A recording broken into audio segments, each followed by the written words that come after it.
This is really wonderful to be here amongst such august audience. And I thank Vice Chancellor, Madam Banjari, President Aussie, Secretary Aussie, my colleagues, Dr. Raithe, Dr. Satish Patel Shetty, and Professor Head, Dr. Jagdeep Badam, who I'm a great fan of because she's such a visionary person. Way before time, she analyzes and she really understands the need of art. To give you an introduction, I want to talk about recent trends in pediatric nutrition. But to give you an introduction, when I joined Dr. Patanjali and Raithe in DOS, they are such a wonderful people that they said, Madam, this is your area, nutrition, and we won't be touching it. But you need to put it in such a way, because we had started this around 7 to 8 years back. And they said, we need to put this across so that we train more and more dietitians who can specialize in this area. That time, bariatric was not so much in. They were doctors, there was team. It was a normal dietitian who had done her MSc and she was practicing it. Because the physiology was different, the doctors gave us time to understand because we didn't learn anything in academics. So how did I get introduced to this subject? Is I learned the surgeries. They taught me what kind of surgery happens, which form of cut is generally not working, and what are the changes which takes place in your anatomy. This information definitely a surgeon gives it to us. From that information, a dietitian definitely understands the gut, the secretions, the hormones, the enzymes so well that she can modify the dietary changes according to it. So we thought of putting all that in practice and started a small course on our own just for knowledge. There was no certification, there was nothing, because we wanted people to learn and understand, and we always believed in teamwork. So we had 5 of us. We had doctors, surgeons, we had physicians, we had dietitian, we had psychologists, like Dr. Khaitan said. It's a teamwork. And that time, I think it was 10 years back, we wanted to think of specialized dietetics, and Dr. Madan wonderfully had started this much earlier in SVT College, where she said, that's the need of the hour. Like every doctor after MDs want to do specialization. Now I think in a dietetics field, we cannot ignore the specialized dietetics as one of the very prime area.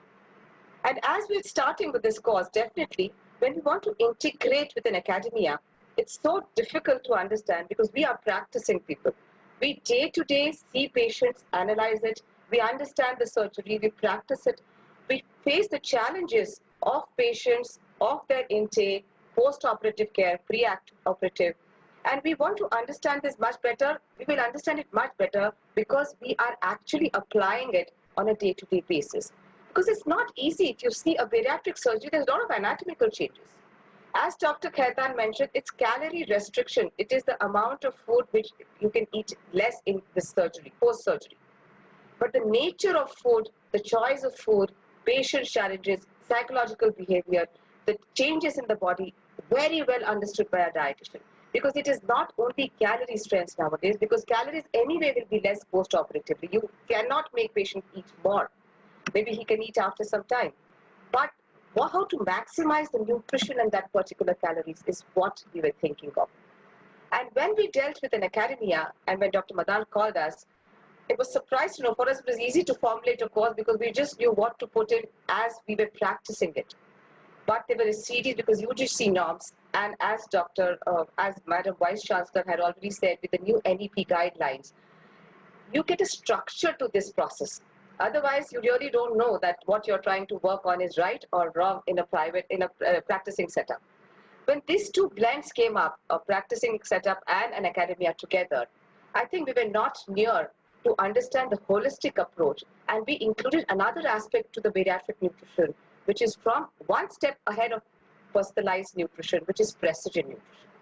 So we thought when we're talking about bariatric, we have to definitely introduce obesity, post-operative, the nature of surgeries, the case studies, but let's not ignore the genetics part of it or nutrigenomics part of it. So that kind of thought process, I think, has built into this course module, where we start looking at a holistic approach from exercise and all the holistic, and plus a precision nutrition factor added to it. The guidelines always tell us majorly 3 main areas for a dietitian to understand is pre-surgery nutritional evaluation. Assessment has to be in place. Screening is very important.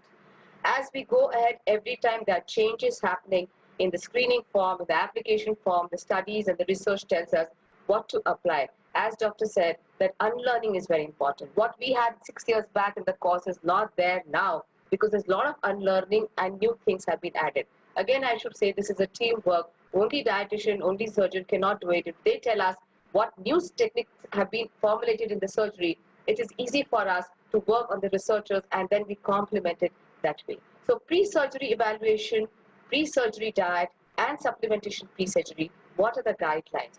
It is totally an Indian scenario, I should tell you friends, because we have a lot of American or Canadian or other guidelines. Indians, we are still coming up with a lot of data has been published definitely.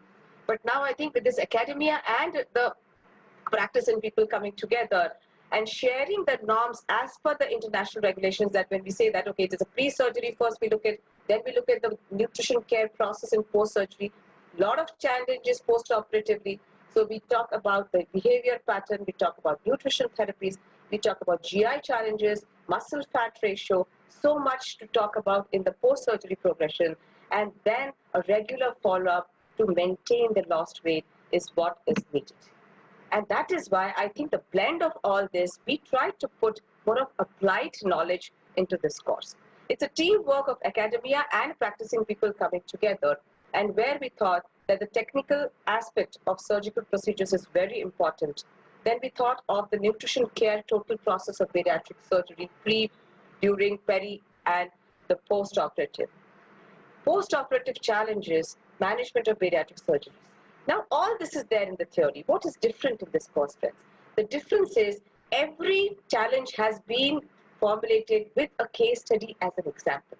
The case study revolves around totality aspects, like from surgery, exercise physiologies. Every expert gives an input into the case. So it's not only the dietitian which is adding to the case study.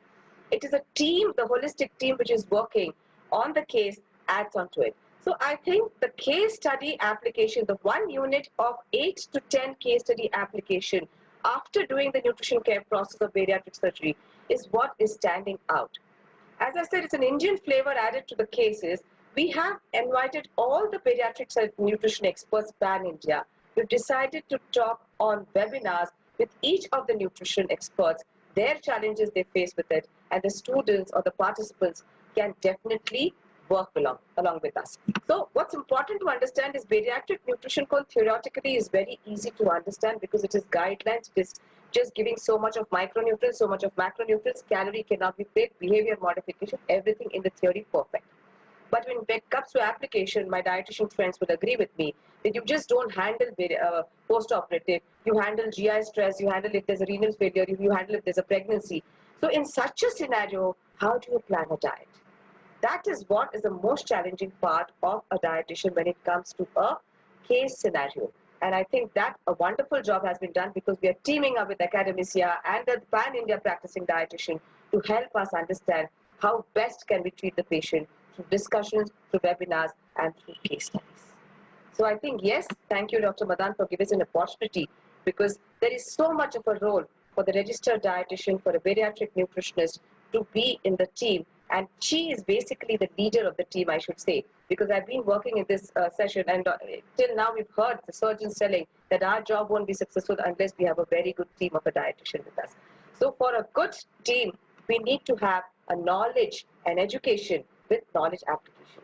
So I'm actually humbled with whatever Dr. Madan and Dr. Vanjari has been mentioning with the inputs of our other guest of honor, that we need knowledge, but the new education process says add knowledge with application. So I'm sure this course with knowledge, whatever you want to impart, because knowledge is with the click of a mouse. What you need is an expert telling you how to apply the knowledge.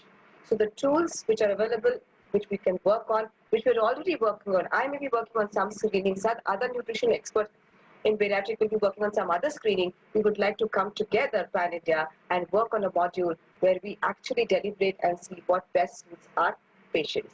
We all qualified here, we all are experts here to talk to our participants. And this practice with the application base is the need of the hour. So thank you so much, friends. Looking forward for this wonderful start of this program, and a lot of interaction, webinars, case studies will help us grow better with this bariatric course. Thank you once again for all the organizers to give me this chance. to talk about this cause. Thank you.